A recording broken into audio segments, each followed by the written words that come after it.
So we are reading Robert Monroe's The Far Journey.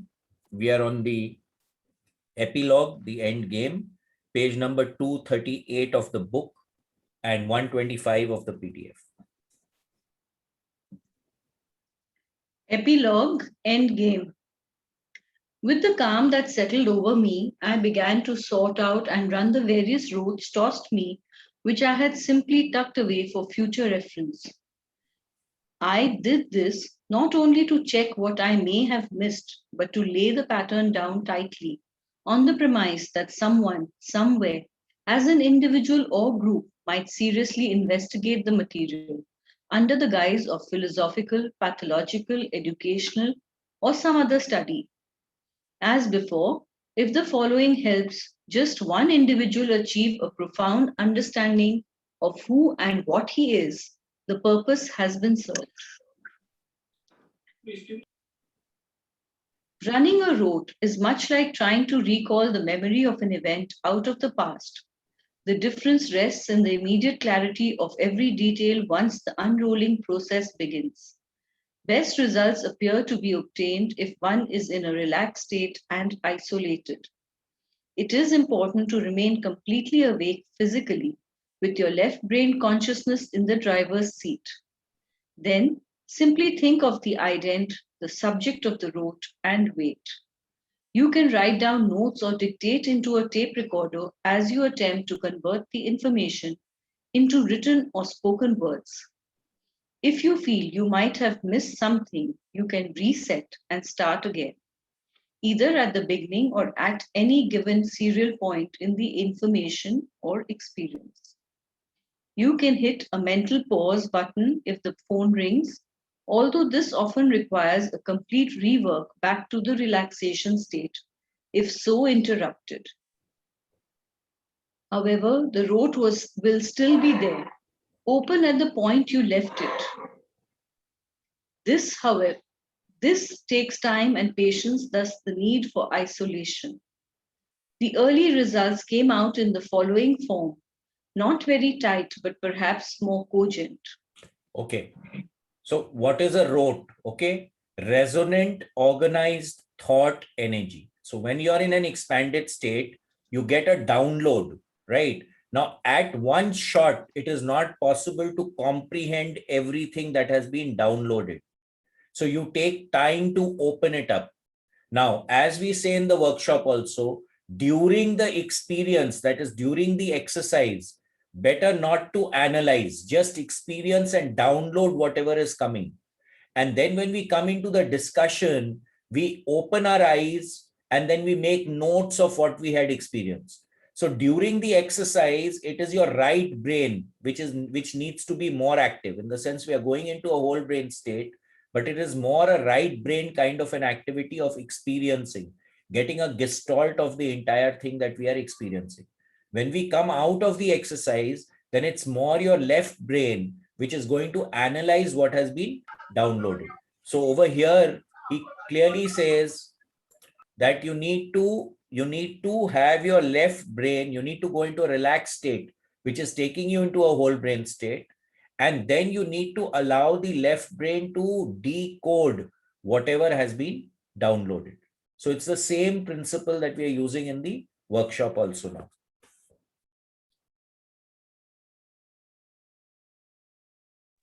Cruising the rings.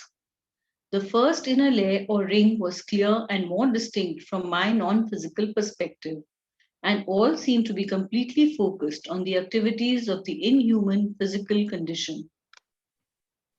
Any attempts, just pause 1 second.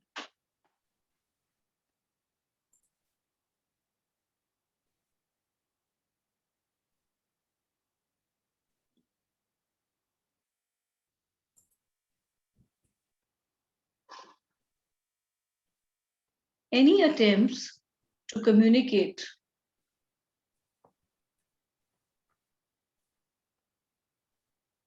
or divert their attentions were met with total unawareness at the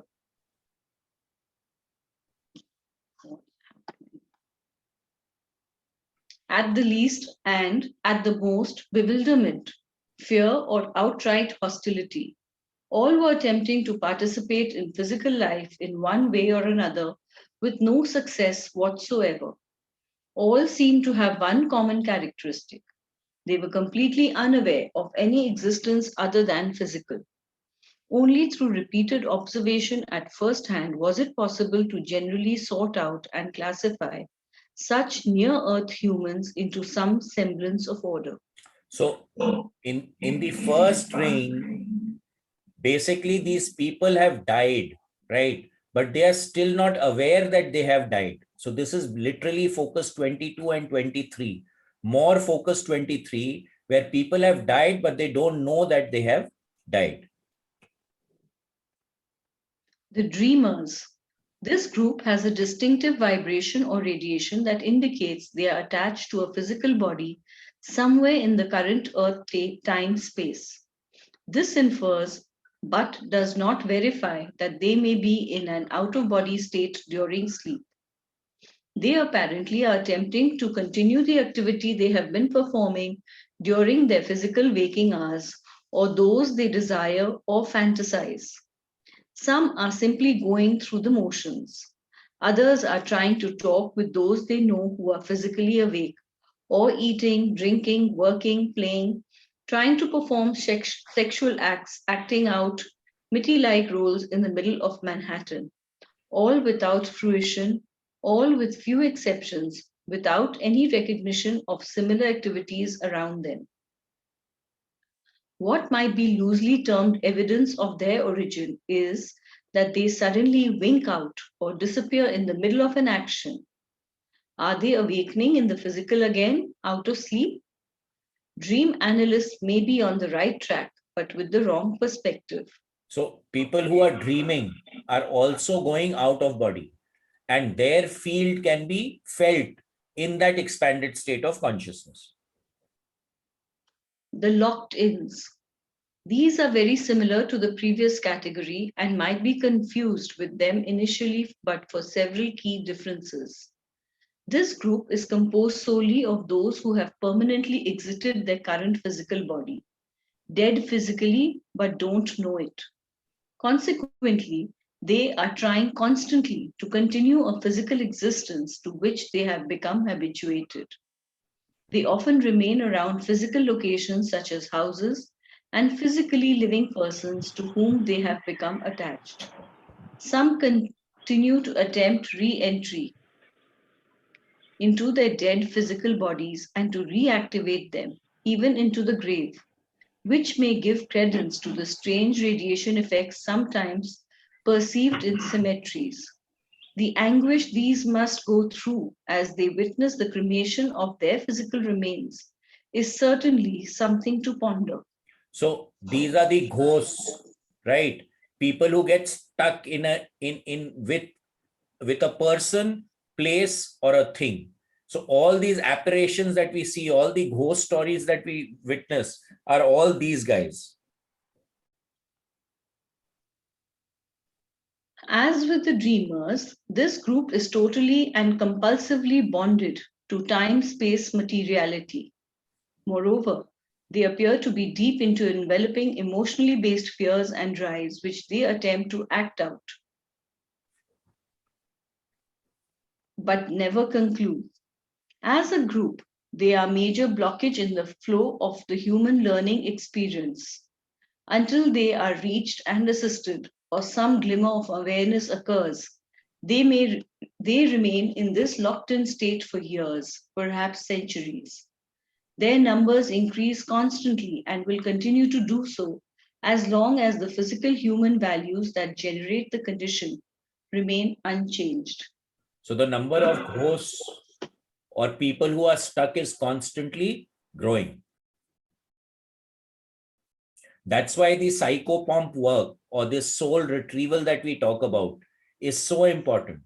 Because if the energies keep getting stuck, then they create that M-band. They create a lot of distortion. They create a lot of imbalance wherever they are. Okay, and I've firsthand, I've experienced this. The wild ones, much lesser in number than the above, but with the same motivating drives expressed in an entirely different manner. The reason is a slight shift in awareness. The wild ones do not realize they have lost the use of their physical bodies and they do not perceive anything other than physical matter reality. However, they are very much aware that they are somehow different. They don't understand the whys or hows of it and have no desire to learn. All they realize is that such difference releases them from all the restraints, obligations, and commitments that were a part of their physical lives. They construe this as absolute freedom and attempt to express themselves accordingly in the only way they know of, through replicas of physical activity. Thus, their efforts to participate in physical human life, which they perceive as taking place all around them, take on many bizarre forms. The previously reported visit to the human sexual pile is a sample. There are implications that whenever a human physical consciousness in waking form becomes loose or shaky for whatever reason, it may provide an opportunity for one of these to piggyback just for the experience of it. The frequency of such incidents is not known from my present perspective. Hopefully, very few. They can get mean at times. So, what is he clearly saying? Shimangda, your mic. So, what is he saying over here? That when you are not coherent, okay, your field is not coherent, and there's a wavering in your field, then these guys who are wanting a physical experience can actually enter your system. तो जो अपने बोलते हैं नजर लग गया, or someone has chadod on you, or there's a spirit entity who has attached itself to you. This is what actually happens, and we actually have aura pictures to even show this, right? So this is also a very real thing which actually happens to people, and we have to maintain our own resilience and inner balance to be able to handle this thing. I've seen that when these kind of things happen, then Waves of Love, that meta music track, is very, very beneficial.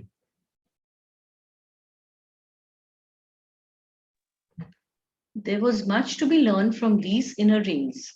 Most of it the hard way if your perspective is still heavily encased in human time space illusions. It is pointless to recount the many attempted contacts with the inhabitants therein. You can do it yourself without bothering to enter the OOBE state. Interview and observe a cross section group of humans now living in any large city. The resulting data will be a restrained version and much easier to handle. The source of such preoccupation in every case seems to be extreme distortions of the original survival imprint. So what does he mean by this thing?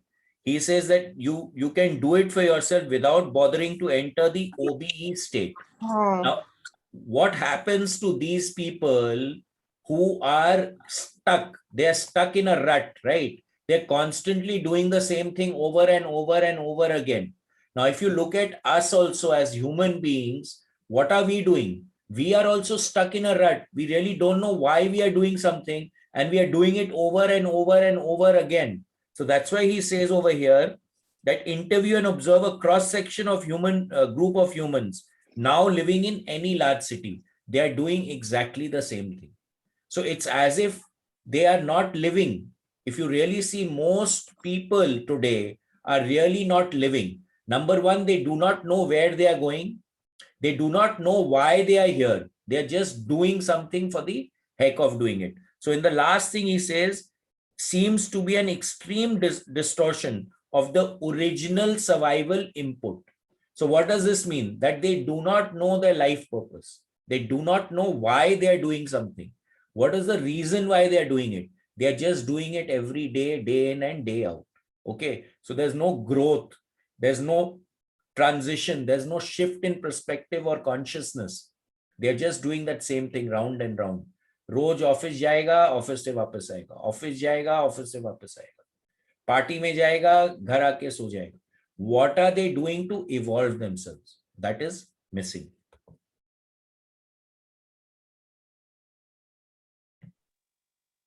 Evidently, there are methods by which rescues are achieved individually and on a relatively large scale, and the process is ongoing. I personally have been involved in only one or two that I can remember, and I am not particularly proud of my efforts.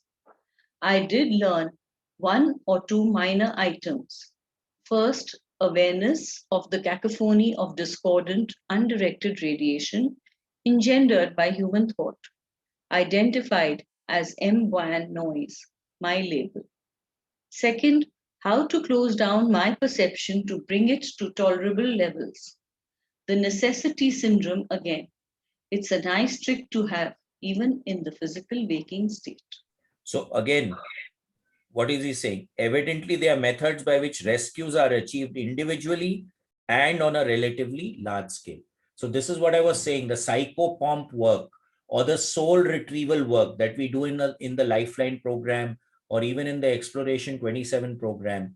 Shamanism has a lot of psychopomp work going on. So there are a lot of people who are actually doing this as a profession also. Psychopumping, that means taking a soul who is stuck, and in Monroe terms in Focus 23, and then taking them ahead into either the belief system territories or into Focus 27, where they can start actually growing again. Nikita, I have one question here. Can I ask? Of course. Acha, so tell me, suppose when apne log ke someone, a close person in the family has moved on, Yes. apne log itna kriyakram karte and all that.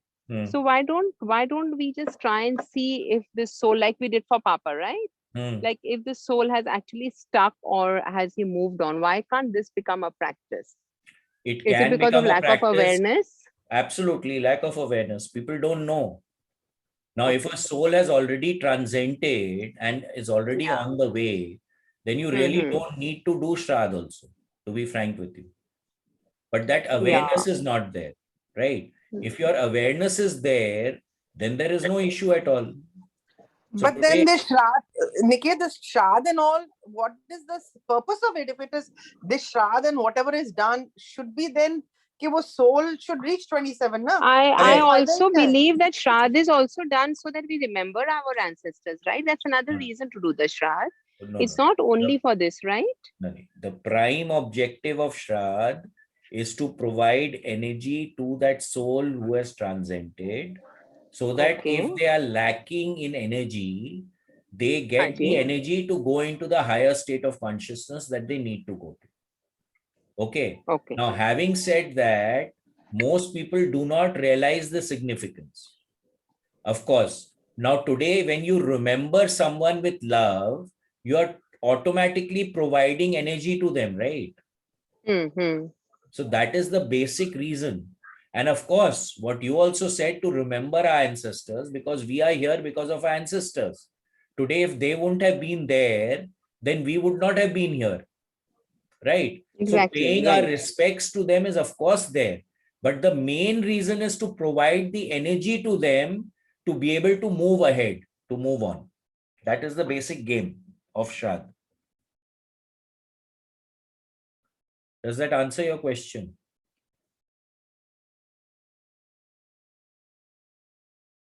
Kavita? Yeah, for me it does. Yeah. For me it does. Yeah. And there are two kavitas in question here. But you didn't ask the question, she did. Yeah. So her kavita question is answered, and this kavita का question है कि अपने को ये जब मृत्यु के बाद में ये जो सब पूरा ये जो होता है ना, तो this is our Hindu system is so I believe beautifully designed to kind of encompass every situation or whatever which we cannot even fathom. So I would have thought that whatever this are ritualistic, and I believe and I know that's my personal belief that it's very ritualistic, not required. Okay, but would it not have been designed so that the soul has enough this thing? I mean, the soul goes to 27 itself and should not be stuck. No, it doesn't happen like that, is it? No. See, the rituals have been designed in a very, very nice way. Okay. Having said that, They are supposed to be done in a particular process. Acha. Now, let me tell you, most of the Pandits today, they themselves don't know the process. I believe that. And we also don't know the process. Right? So that is where the confusion comes. Acha. Now, if you do it precisely, basically what happens is it depends on the conscious awareness of the soul which is transcending. Correct. Okay. Right. Now, today, if there is an evolved soul, when the soul leaves the body, they know what to do. Right.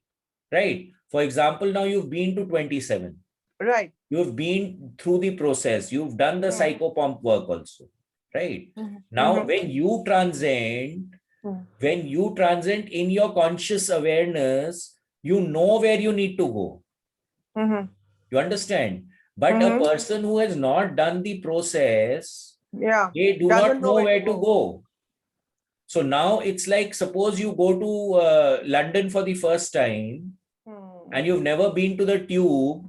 How are you going to use the tube? And now if you've been to London 100 times and you've used the tube, how are you going to use the tube?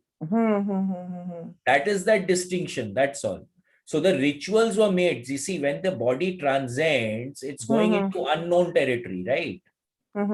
Now, like we read in Magical Child, when the child is first born, the child will move away from the mother till a certain distance and then look back at the mother and run back to the mother.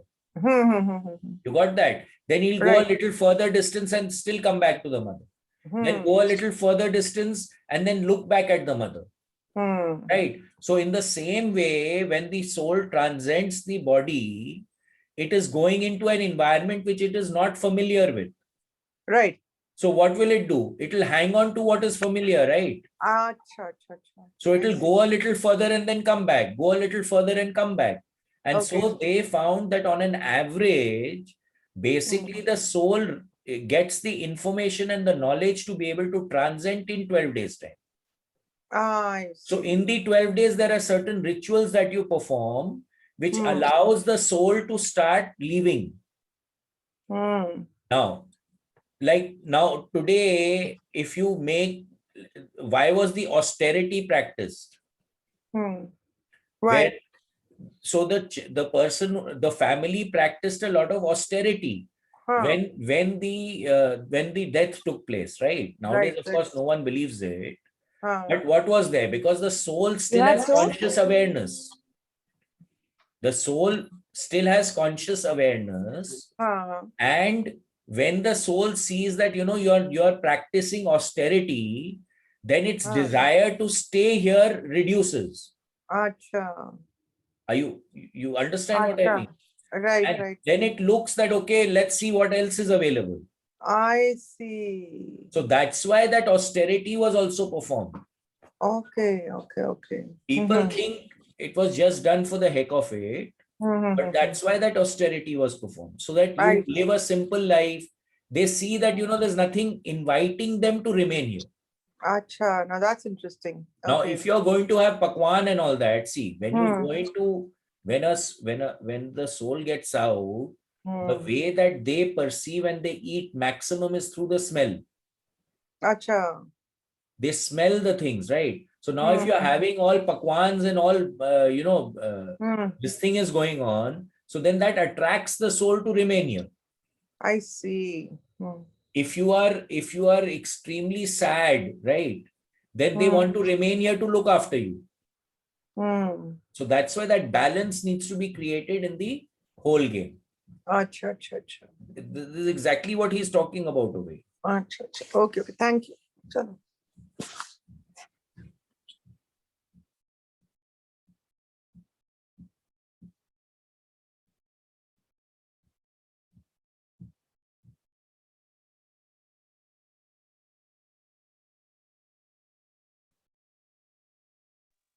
The next ring outward is fairly straightforward. It is composed of those who do realize they are no longer in physical human life, but have no awareness or memory of any other possibility. Often they are stunned by the loss and do no more than remain in motionless, non-perceiving passive states. as if waiting for something to take place. They are usually easy to contact, instruct, and lead to a suitable outer ring. The population here is small, relatively, and remains more or less static due to the assistance supplied by the outer rings. So this is again people who have transcended, but again they don't know they have transcended, so they do not have a clue as to what to do. And this is where the psychopomp work really works. Plus, their frequency is closer to the outer rings. So people from the outer rings can come and contact them, wake them up, and then take them with them. People who are stuck in the lower rings, because they are closer to the human vibration, it requires that someone in the human state of consciousness go into that altered state and help the people coming from the outer ring to take them and transcend them. Okay, so these guys are just there, and there are many people like this who are just stuck there. We've encountered some of these guys when we are doing in Lifeline also, and then it's very easy to talk to them, understand from them, and then take them into the next level.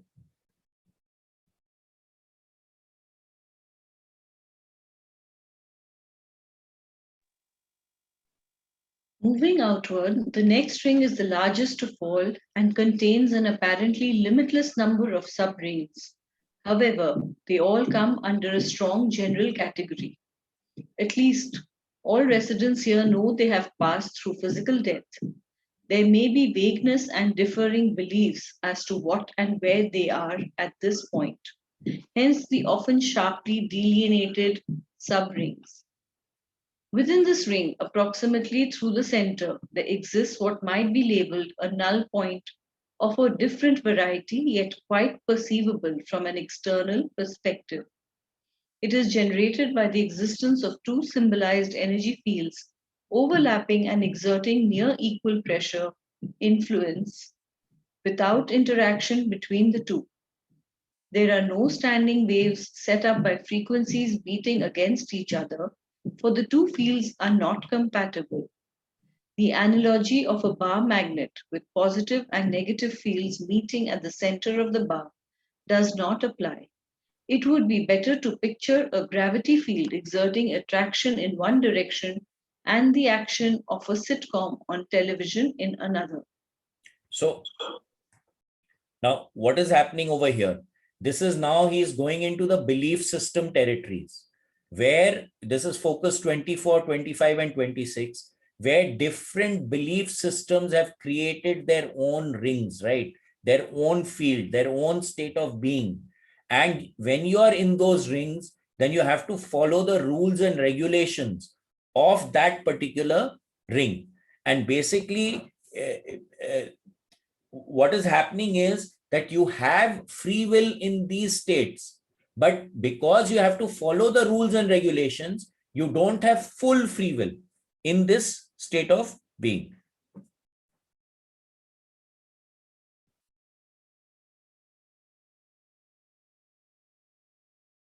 And over here also, there are two sides of it, right? One is closer to the human life experience, and the other is closer to the expanded state experience. That is what he's saying, that there's a field which is overlapping. So this is like a transition point between the human life experience and the other expanded states.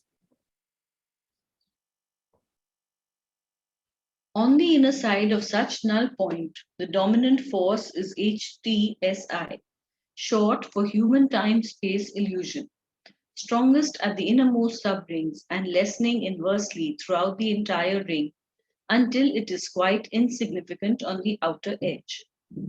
On the outer side of the ring, the dominant force is NPR, or non-physical reality, which is as general as one can get, if there is no accurate translation available for the little that is known of it. A mirror image in field strength, the NPR effect is greatest at the outermost edge, diminishing slowly to the null point, then exponentially to the inner edge of the ring. So again, you have the half point.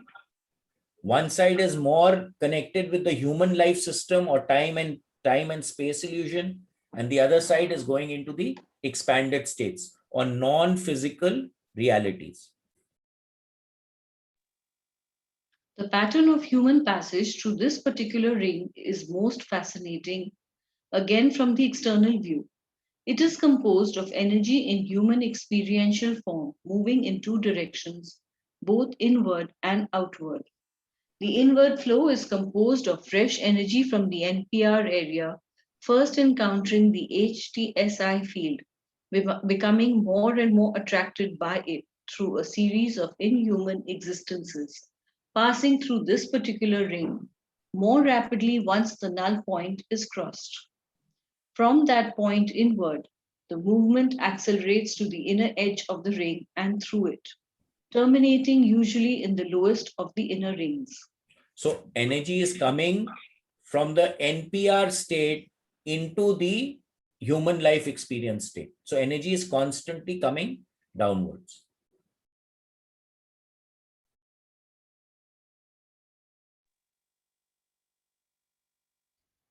The outward flow, after release from or skirting the innermost rings, commences the haphazard seeming yet meticulous path through this largest of rings.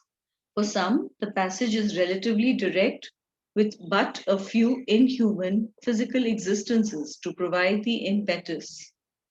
Others, the great majority, require up to several hundred inhuman lifetimes and thousands of Earth-year cycles to complete the process. The reason for this wide discrepancy are not obvious to me. However, one characteristic of the most direct route appears to be the careful selection of inhuman life experiences plus accomplishments in the face of what might be termed statistically impossible odds. The two routes both emerge at the outer edge of the ring and lead to the outermost ring. So again over here, what is he saying over here, right? He says very clear, the great majority require up to several hundred inhuman lives and thousands of Earth year cycles to complete the process. So what is it saying very clearly is that we need thousands of Earth life experiences to be able to generate that escape velocity. But the caveat over here is that careful selection of the inhuman experiences plus accomplishment in the face of what might be termed statistically impossible odds, right? So if we come here and we are clearly aligned with our life purpose and we are not at loggerheads with our life purpose, then we can achieve escape velocity. So what are we here for? We are here to expand our awareness so that we really understand who we are and where we come from. Once that understanding comes, then that escape velocity can be generated. And then we can go directly into the outermost ring. Are we also here to learn a lesson, Niket, which we need Actually, this is a school, so we are all learning lessons, right? So he says here very clearly, right? You are the one who sets your syllabus. When you are coming here, you are the one who decides that, okay, I want to experience this. So it clearly says over here, however, one characteristic of the more direct route appears to be careful selection of the inhuman experiences. So we are deciding what are the inhuman experiences that we want to experience, right? Once we have achieved that, then automatically we will transcend. And that's why in the Gita thing also, he keeps saying that those great personalities, they did not have long lives. A lot of them had only very short lives because they came here, they had a very clear agenda, they completed the agenda and then they transcended out of it. Okay, so that is what it's saying, na? Careful selection of the inhuman experience. The single outermost ring is composed solely of those who are preparing for their final inhuman experience, the last timers or seniors, whichever suits your perspective. They have lost their grey appearance and much of their humanoid form. They are nearly white in radiation with occasional sparkling patterns around them. They are tightly closed and do not respond to any communication attempts, except possibly among themselves. It is difficult to observe their final re-entry into human experience. It is either too rapid or instantaneous. Their exit from the final cycle is represented by a sparkling glowing light which moves rapidly outward through the rings, with occasional pauses for some unknown reason. Upon passing this outermost ring, they suddenly disappear from perception, leaving no residual image or trace. So this is exactly what we were talking about, right? Those evolved souls who come here and they move away quickly. So he says very clear, they're the last timers or the seniors, right? And they have lost their gray opinion. They have a sparkle around them and they are close. They don't talk too much, right? Over there, because the communication is not required. If you put two saints together, you will find they literally just sit together. They won't even have to talk. Every communication just simply happens. So they are in that same state. And then it says it's difficult to observe their re-entry into human experience because it happens very fast and then they exit also very fast. And then when they exit, they know exactly where to go. So they just go out to the outer ring and then they disappear because they have transcended. They've gone into the next level of experiencing. In some respects, the entire process resembles crudely the cycle of an innocent coping with an addictive drug or chemical such as alcohol. The first taste is scarcely palatable, but the effect is interesting, something new. When the opportunity arises, the neophyte takes 2 drinks just to see if the effect is enhanced, and it is. Uncontrolled, the pattern is all too familiar, all the way down to Skid Row. Nothing is more important to the vino. Nothing occupies his thinking other than where the next shot or hit is coming from. Near total amnesia is common, and more significantly, a lack of desire to change. He has forgotten who he is and couldn't care less. Reclamation and remembering is a slow and sometimes painful charade. Once achieved, however, the innocent has transformed into a state of being far different from the original first taster. Where the analogy does not match, in the human life experience sequence, the change is permanent. In serial form, the itinerary of human experience might be mapped something like this. So now what is the example that he has used here is a drunkard, right? Now, once a guy has started drinking, you start getting so fixated on that high that you're getting from that drug or that alcohol that you forget everything else. And then it becomes more and more difficult to get out. Now, once you get out, then the entire thing changes for you, right? Unless you again go back into the addiction. So even earth life existence can be addictive for people. They can keep wanting to come back, not understanding that this is not their actual and true reality. So let's look at this. So it says over here, the entry and exit, intermediate area. The first NPR, first timer. You're going into an inhuman, you're going into a human experience. So you are 95% in NPR and 5% in the human time frame. This is the outermost ring, right? And on the other side is the last timer where they graduate. They go out of the system. Shivangla, you'll have to, yeah, okay, it's there. Okay, then you have the ambient fields over here, which is the intermediate thing, where NPR is 80% and human life system is 20%. And over here on the other side, you have the final inhuman experience. And you have a full spectrum of that experience. So you've completed your life cycle and now you're on the way out. Then you come to the major ring, the outer ring. This is the repeaters, the first time repeaters, they start getting into the repeating. Now, NPR has fallen to 60% and a human life system is now 40%, and so on and so forth, till you come right down where you're 95% in the human life system and 5% only in the NPR.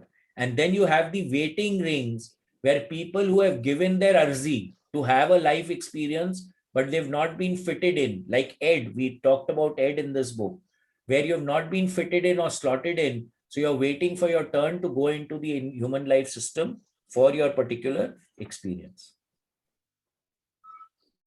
Okay, so, I mean, you can go through this and then take it.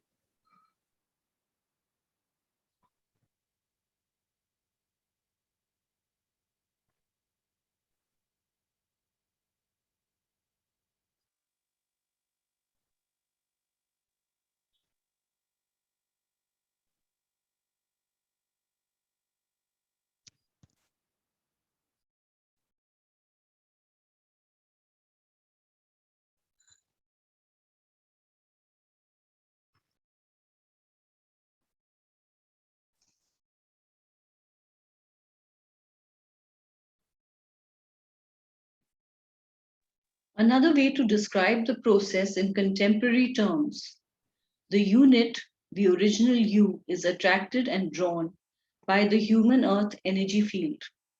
The unit decided to make a close-in pass-by through the field to obtain data and information. This reduces velocity in the unit to a degree greater than that calculated to occur from friction due to the unexpected adherence factor of the particles within the field. The reduction is so great as to fall below escape velocity, and the unit moves inexorably into an elliptical orbit. At each apogee of the orbit, the unit passes through the human Earth energy field again and gathers additional adhering particles therefrom, causing greater reduction in velocity, which in turn lowers the perigee of the orbit. Finally, the orbit breaks down and succumbs to the now more powerful attraction of the field, and the unit settles into the field itself to become a part of it. So first, you're moving at a very fast velocity. Your vibratory frequency is very high. And then you get attracted to this earth life experience. And then you come closer and closer and closer. And because of the friction, you start getting more and more and more attracted. And then you go into the earth life system. Now you're stuck in it till you achieve escape velocity again to get out. And the escape velocity comes from what? From awareness, from information, from knowledge, from experience, where you know what is happening so that you can escape.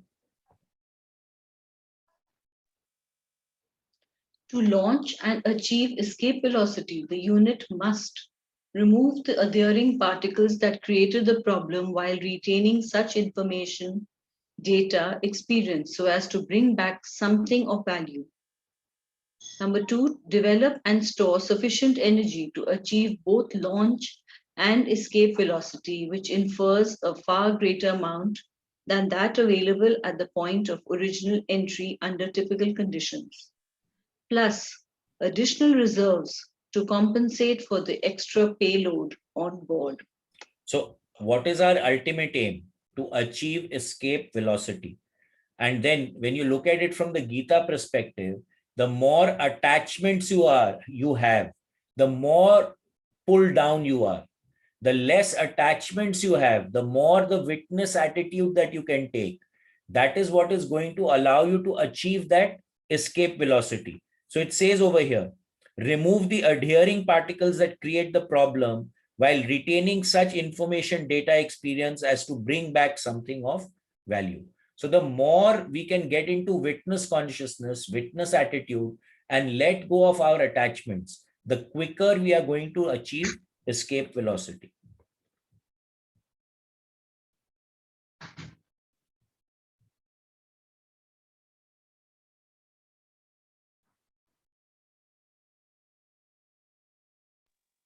The solution is made complex by the lack of efficient methods for proper detoxification and removal of adhered particles, as well as the availability of only the most primitive techniques for proper energy distillation and accumulation.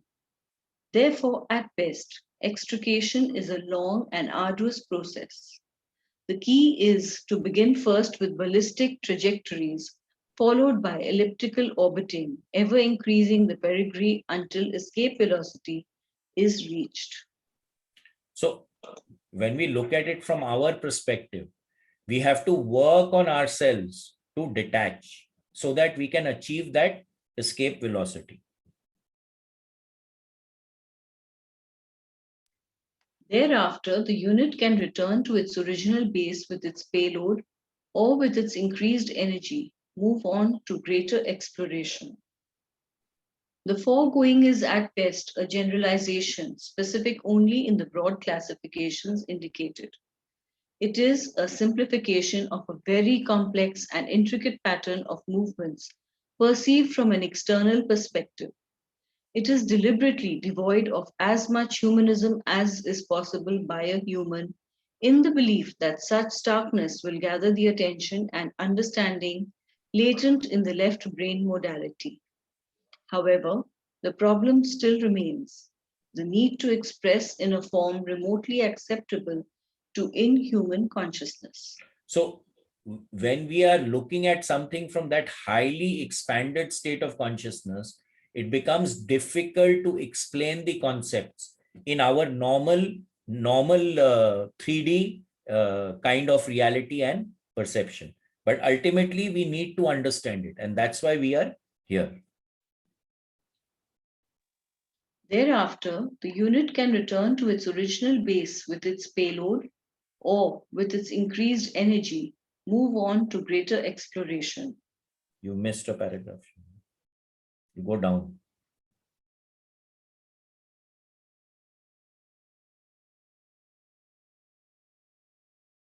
This then is a flow sheet of where the action is, in which all of us are vitally involved. It could be identified as the Earth-human energy environment, human time-space illusion. It is a summary based upon several hundred individual explorations, most of which are beyond literal translation. To chronicle each individually would consume an entire volume in itself, if indeed it were possible. Therefore, this baseline will have to serve for the moment.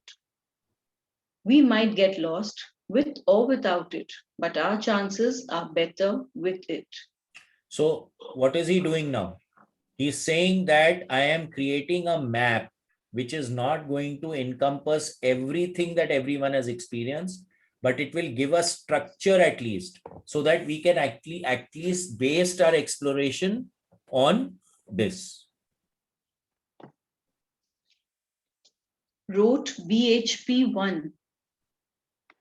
Compressed learning, category human.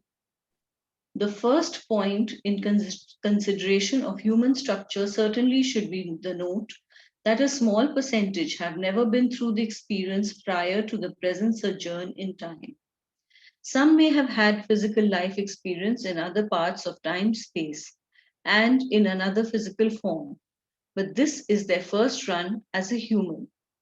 Other first-timers have never been in a physical form of any sort. So these are the new people, the newborns, right?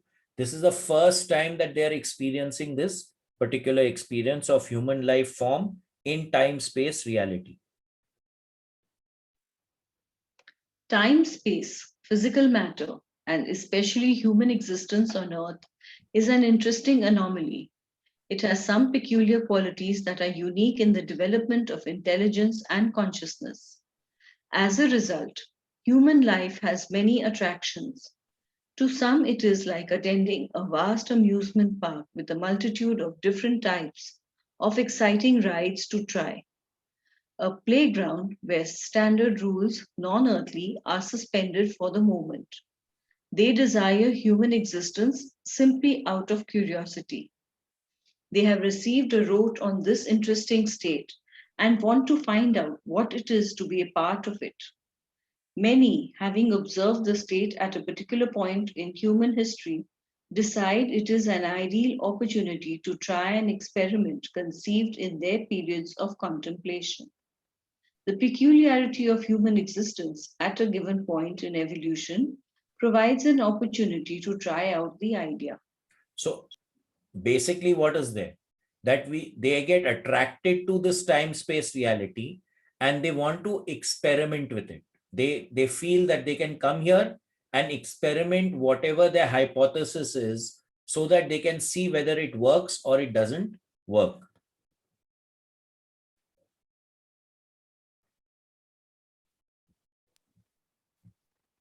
Still others find that the limitations imposed by physical incarceration as a human also engender concentration of certain energies available only in that state.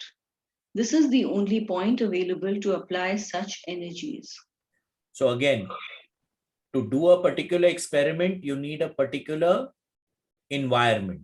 And the Earth life experience provides that environment for the experiments that these people want to do. By far, the greatest motivation, surpassing the sum of all others, is the result. When you encounter and perceive a graduate, your only goal is to be one yourself once you realize it is possible, and it is.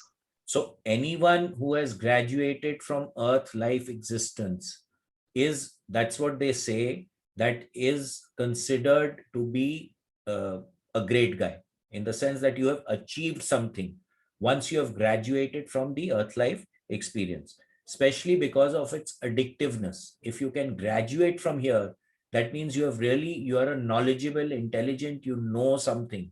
The kind of rote that you have in that expanded state is enormous because of all that experience that you carry with you. Thus, we go to physical because of what it is, an intense learning process, a school of a very unusual sort. It has the implication that an important part of that learning process is to force the admixture of two different types of energy modulation. One enters as male and the other as female. The drives, needs, enculturation, and other factors all may be designed to literally force the accommodation, melding, and understanding between these two systems of consciousness. So over here, we have male and female. When we are going into the really expanded states, the concept of male and female only disappear. Like BB in KT95, they did not have the concept of male and female. So I think what he's saying over here is that the Earth life system provides us this option to experiment between male and female.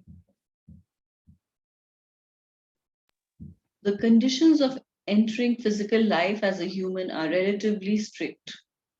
If it is as if a detailed agreement is entered into. First, the energy form must agree that time-space truly does exist. Without this agreement, it is impossible to have primary human consciousness. The energy form must agree that there is a time, such as the 1980s or any other time frame, by Earth reckoning. It must be agreed also that there truly is a planet Earth, designed and created in the form that it is. It must further agree that consciousness expressed as a human has certain characteristics and limitations.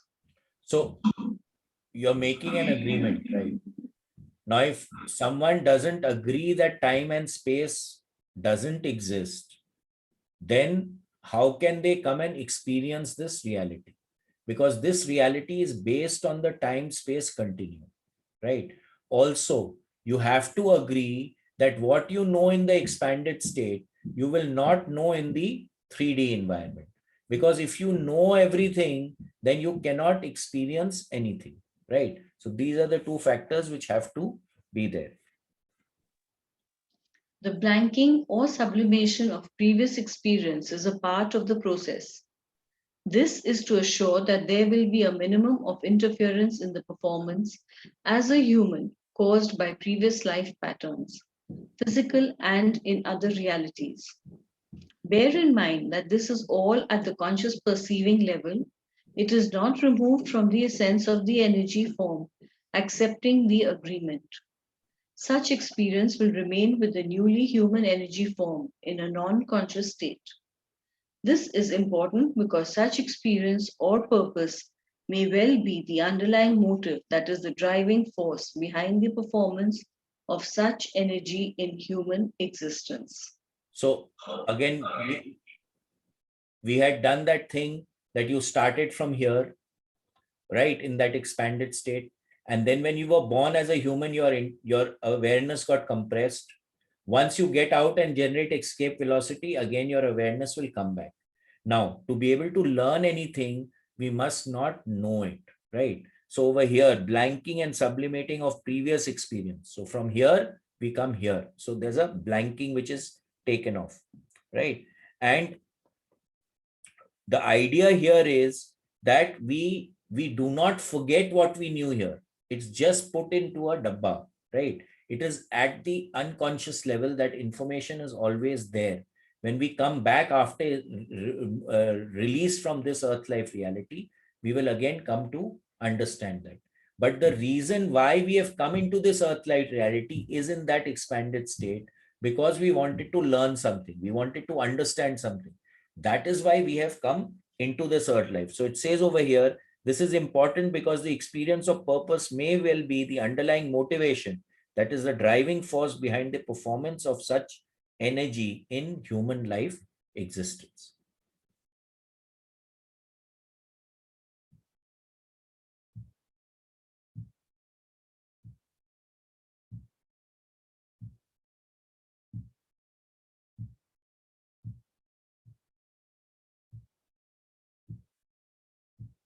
Shimangla, are you there?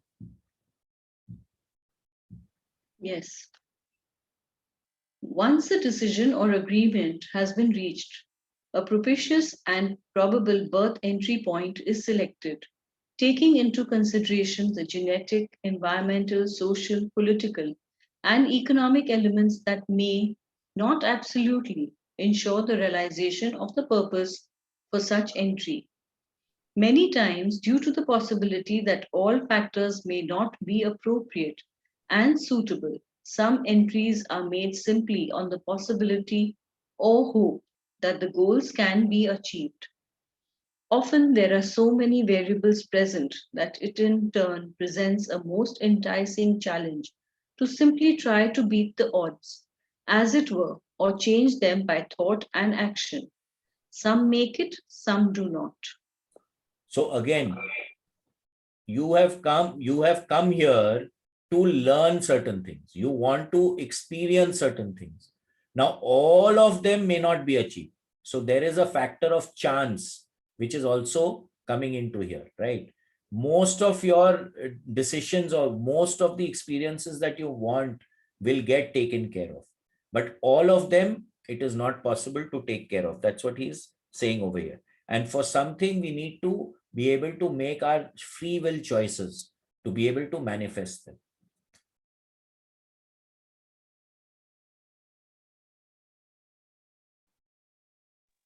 Another factor is that the demand or need for selective new points of entry far exceeds the supply.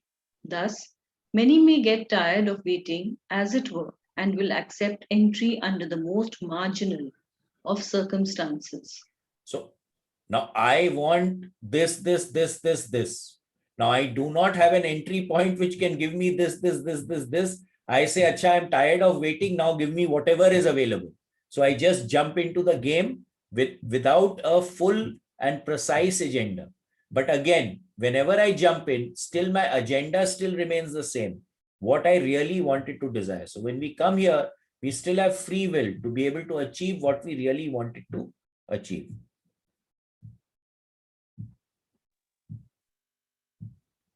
A review of the learning processes and the absorption of information by a first timer will provide a beginning overview.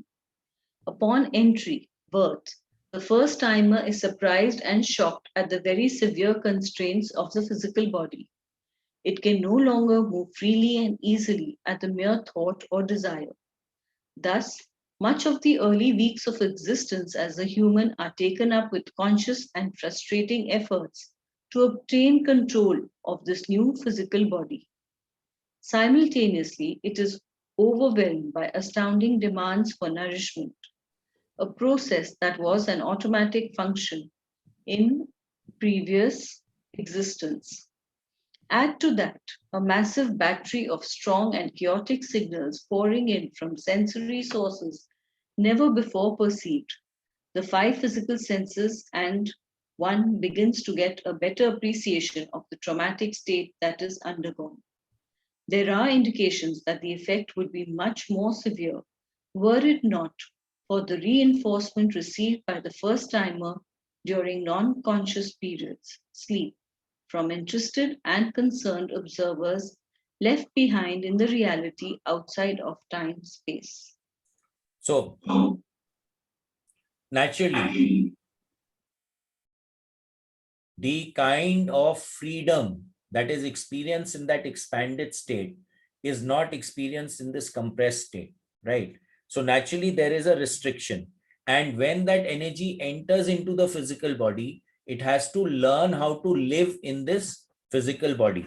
So naturally, over there, they don't eat. It's not required. But over here, you need to nourish the body, right? So the hunger pan comes. And also what is happening is that this transition is not so easy. It is a traumatic experience as far as that energy which is expanded and coming into a restricted space. It's not an easy, it's a basically a very traumatic experience.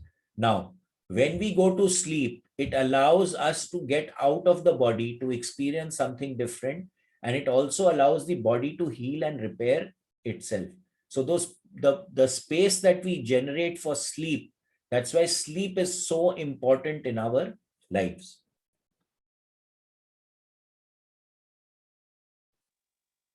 From this beginning emerges the primary learning system that continues throughout human life.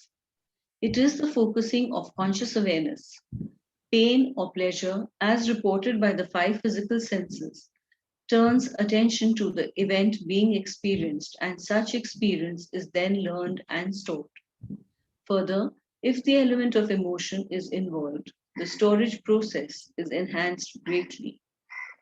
Physical experience of an extreme nature also deepens the learning process. Simply stated, the depth of learning, retention, recall is in direct relation to the intensity of the experience. Conversely, the more shallow the experience, the lesser the attention, which diminishes greatly the learning process. So physical experience of an extreme nature also deepens the learning process.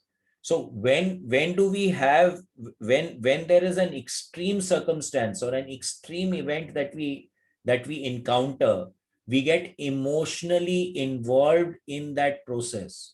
Now, if you look at the loosh also, the loosh aspect of it, the more emotion a person feels about something, the more the loosh production. So the more the energy which is generated. And the more energy generated, the more learning takes place.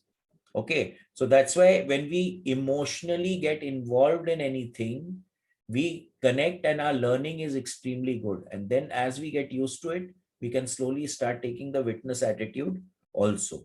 Okay. Now, less the emotional attachment, less the learning from that particular experience. So we need to do everything. We need to employ all our physical senses in the experience that we are having, which will enhance that experience. And once we learn that, we can transcend it. Then we don't need to experience it anymore.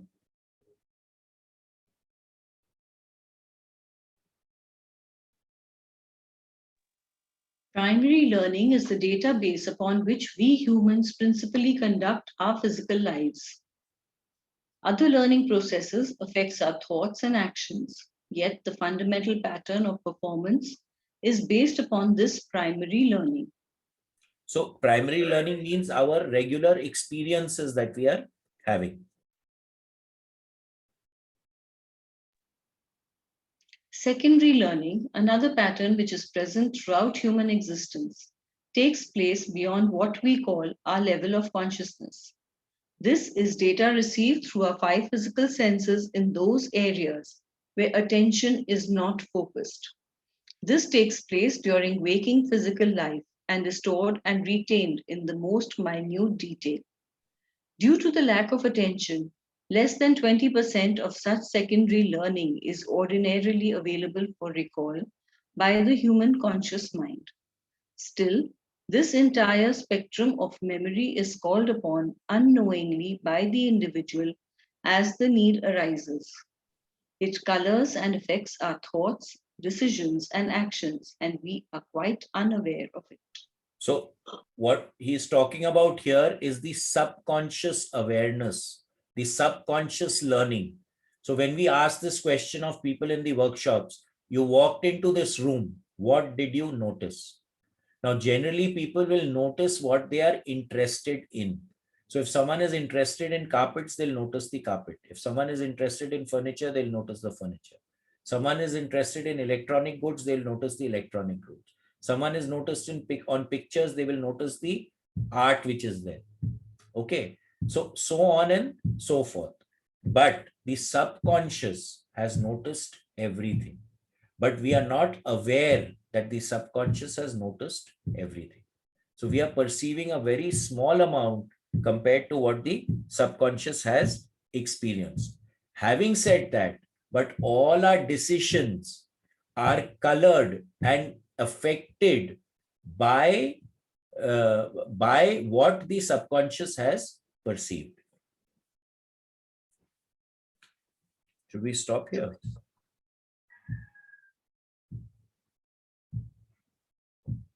I think we need to stop here. Okay.